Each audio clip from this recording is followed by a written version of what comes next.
गांव में रमेश नाम का एक धनी सेठ रहता था। लेकिन उसकी कंजूसी इतनी कुख्यात थी कि लोग उसे मजाक में पैसे का पहरेदार कहते थे। उसकी हवेली में सोने चांदी के बर्तन थे, तिजोरी में पैसे भरे थे, लेकिन फिर भी वो एक पैसे पर 100 बार सोचता था। एक दिन रमेश चाय पी रहा होता है कि उसमें मक्खी गिर जाती है। साले मेरी चाय खराब कर रहा है। रमेश मक्खी निकालकर फिर से चाय पीने लगता है। नौकर बगल में खड़ा ये सब देख रहा है। हद है, इतना पैसा होते हुए भी एक मक्खी मरी हुई चाय पी रहा है। मैं तो कभी ना पीऊं। तभी रमेश की पत्नी हेमलता वहां आ जाती है और ये सब देख लेती है। अरे, ये क्या कर रहे हो? मक्खी पड़ी थी, मत पियो ये चाय। यूं ही चीजें फेंकने लग जाऊं तो कहां से लाऊं इतना धन। कंजूसी की भी हद होती है। रमेश उसकी बात को अनसुनी करके चाय खत्म करता है। फिर उठकर मन में सोचता है। चलो अब थोड़ा बाजार हो आता हूँ। रमेश तैयार होकर हवेली से बाहर निकल जाता है। रमेश बाजार पहुंचता है। लोग उसे देखते ही कानाफूसी करने लगते हैं। देखो देखो, पैसे का पहरेदार आ गया, आज फिर सौदेबाजी करेगा। हाँ रे, सब्जी वाले की शामत आ गई। रमेश एक सब्जी वाले के पास जाता है। अरे बताओ, सबसे सस्ती सब्जी कौन सी है? अच्छा वो दिखा, जो कोने में रखी है। वो लौकी टिंडा बैगन सस्ती लग रही है। सेठ जी, ये थोड़ी पुरानी हो गई है, ताजी ले लीजिए। बस बस, यही दे, थैली में भर दे, जितनी सस्ती सब डाल। थैली भरकर रमेश घर पहुंचता है। उसकी पत्नी सब्जी देखकर दंग रह जाती है। ये क्या उठा लाए हो? सारी सब्जी सड़ी गली है। इसमें से आधी तो फेंकनी पड़ेगी। अरे भगवान, देखो तो सही, बैगन यहाँ से गला है तो आधा काट दो, लौकी के टुकड़े कर लो, जो ठीक है वही बना लो, ऐसे ही बाकी सब्जियां भी काट कर बना लो।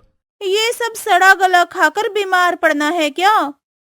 दोनों के बीच जोरदार बहस हो रही होती है कि तभी दरवाजे पर दस्तक होती है। सेठ जी कुछ दे दो, बड़ा भूखा हूँ, भगवान भला करेगा।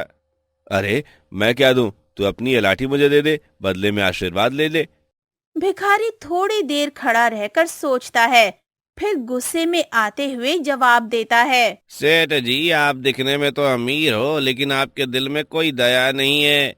भिखारी गुस्से में और निराश होकर मुड़ने लगता है, लेकिन रमेश अचानक उसे रोकता है।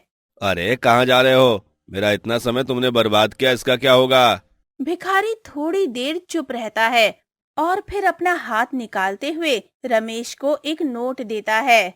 ये लो, लो 10 रुपए लो। रमेश उस 10 रुपए को तुरंत अपनी जेब में डालते हुए मुस्कुराता है। धन्यवाद, तुम तो बड़े समझदार निकले। भिखारी गुस्से से मुंह लटकाए बाहर निकल जाता है। मन में गालियां देते हुए निकल पड़ता है, तो वहीं दूसरी तरफ हेमलता की चीख आती है। रमेश जाकर देखता है तो वो बीमार बिस्तर पर लेटी हुई दर्द से कराह रही है।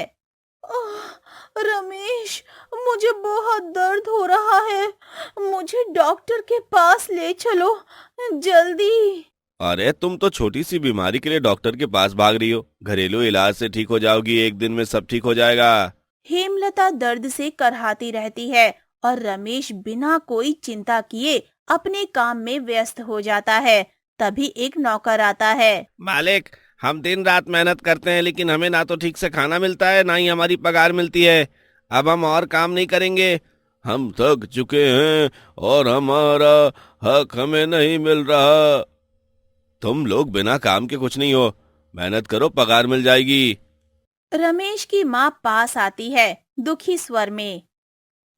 बेटा, धन कमाना और बचाना अच्छा है, लेकिन जब ये अपनों की जरूरतें पूरी ना कर सकें तो इसका कोई मूल्य नहीं है। तुम्हारी कंजूसी से सभी तुमसे दूर हो जाएंगे और तुम्हें अकेला छोड़ देंगे। माँ, क्या आप जाने, इस कंजूसी से ही तो घर चल रहा है। बेटा, घर तो चलता है, लेकिन रिश्ते टूट जाते हैं और तुम खुद ही दुखी हो जाओगे। रमेश चुप हो जाता है, लेकिन उसकी आंखों में थोड़ी चिंता और असमंजस दिखाई देती है। एक दिन रमेश अपनी दुकान में जलती हुई आग देखता है और हड़बड़ी में बाहर दौड़ता है। गांव वाले उसके पास खड़े होते हैं, लेकिन कोई भी उसकी मदद करने नहीं आता। अरे कोई मदद करो, आग बुझाने में मदद करो। अब तुम्हारी मदद कौन करे, तुम तो किसी की मदद करते नहीं। आज तुम्हें खुद ही सामना करना पड़ेगा। सेठ, तुमने खुद को अपनों से दूर किया है, अब क्या हम तुम्हारी मदद करें? रमेश हताश होकर मुंह लटकाए खड़ा रहता है, फिर चुपचाप अपनी दुकान को जलते हुए देखता है।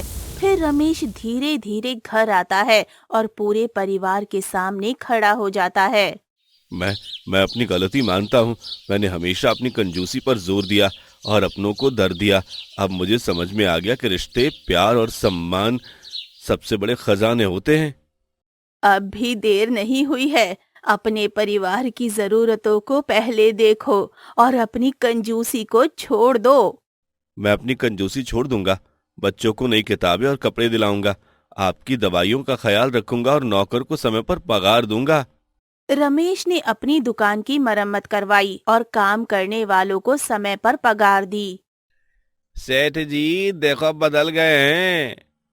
अब मैं जान चुका हूँ, सच्चा धन रिश्ते और मानवता में है, ना कि तिजोरी के बंद सिक्कों में। कंजूसी से इंसान रिश्ते और सम्मान दोनों खो देता है। उदारता और दूसरों की भलाई से ही जीवन में सच्ची खुशियाँ आती हैं। अगर आपको हमारी ये वीडियो पसंद आई हो तो इसे लाइक जरूर करें और हमारे चैनल को सब्सक्राइब करें, ताकि आपको ऐसी ही मजेदार वीडियोस मिलती रहें। बेल आइकन दबाना ना भूलें ताकि कोई अपडेट मिस ना हो। धन्यवाद।